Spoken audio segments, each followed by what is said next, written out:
A young athlete, his dreams soaring, suddenly trapped in bed for 11 endless years. The world moved on, but he didn't break. Instead, he built his own miracle. This is the story of Doug Lindsay, a testament to human grit.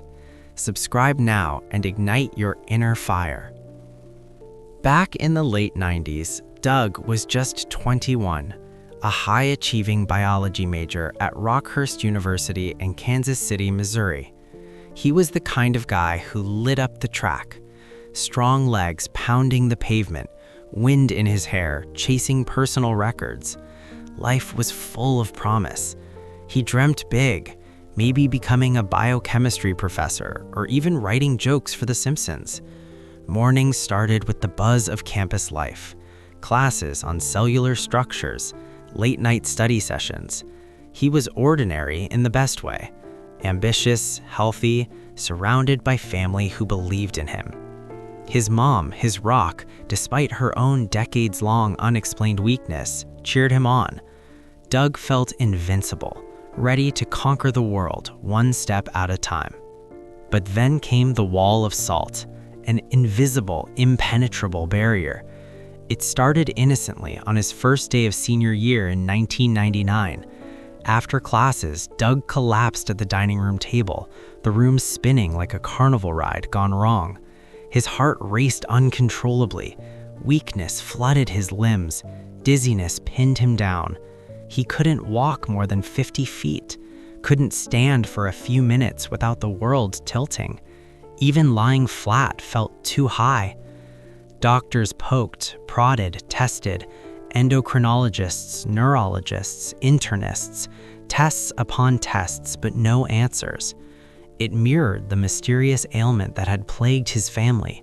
His mom, bedridden for decades, his aunt so feeble she couldn't tie her shoes. They called it a curse. That night, calling his mom to say he had to drop out, they both knew it had struck him too. The illness was an autonomic nervous system disorder, disrupting everything that keeps us upright and alive, but no one could name it, fix it, or even understand it. Treatments failed. One doctor even suggested a psychiatrist.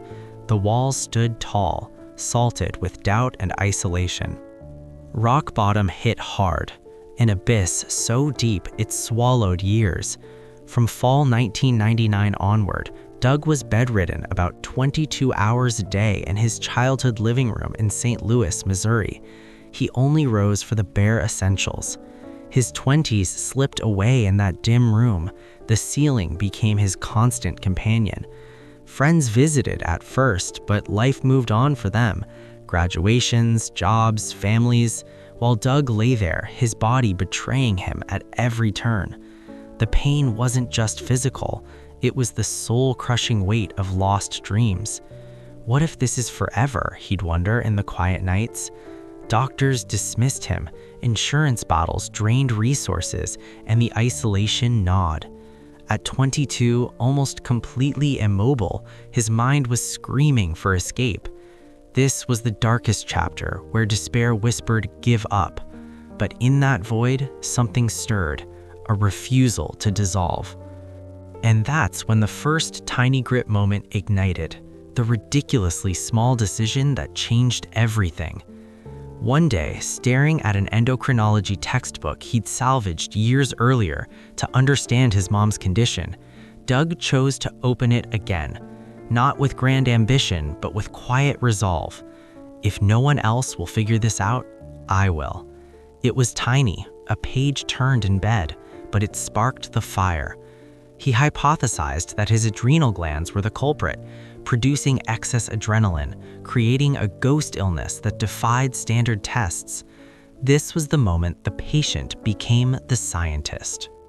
From that spark unfolded years of long, quiet, consistent daily actions, the invisible work that built momentum millimeter by millimeter. Doug got a computer and dove into online research, poring over medical forums and papers, hypothesizing a new class of autonomic disorders. Tiny grit moment 2. In 2002, wheelchair-bound but suited up, he presented his radical ideas at a medical conference in South Carolina, positioning himself as a scientist. Skeptics from Harvard listened, and one doctor, Cecil Coughlin, believed him. The grueling 500-mile trip to Birmingham in 2004, lying flat in an SUV with a mattress, was a test of faith. He convinced Coughlin to try a repurposed drug drip, stabilizing his vitals just enough for short bursts of activity. Scans finally revealed the truth. Bilateral adrenal medullary hyperplasia, enlarged adrenal cores acting like tumors, only 32 cases ever recorded. But surgery? Unheard of for this condition.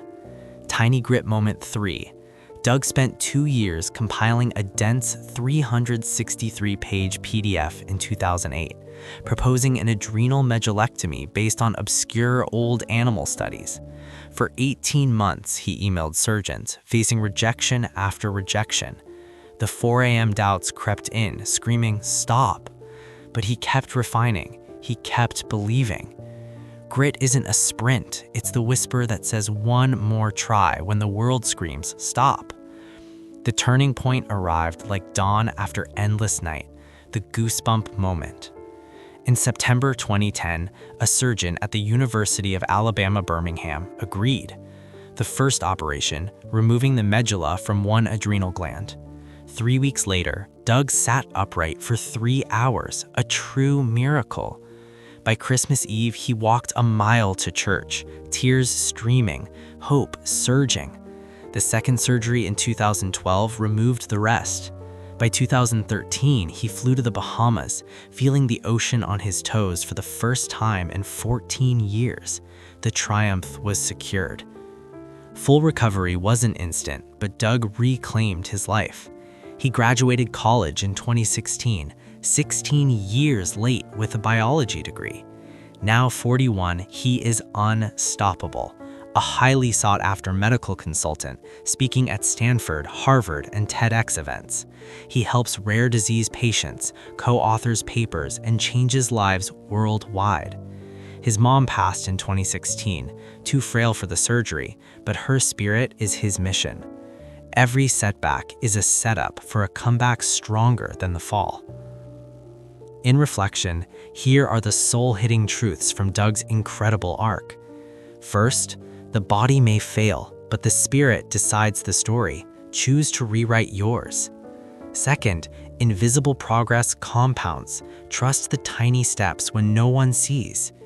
Third, rock bottom isn't the end. It's the foundation for your greatest build. Fourth, one person's grit can heal the world. Start with saving yourself. What if the wall you're facing right now is just waiting for your first tiny spark?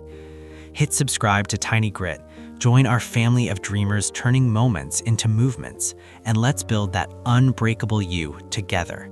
1 second at a time. That's all it ever takes.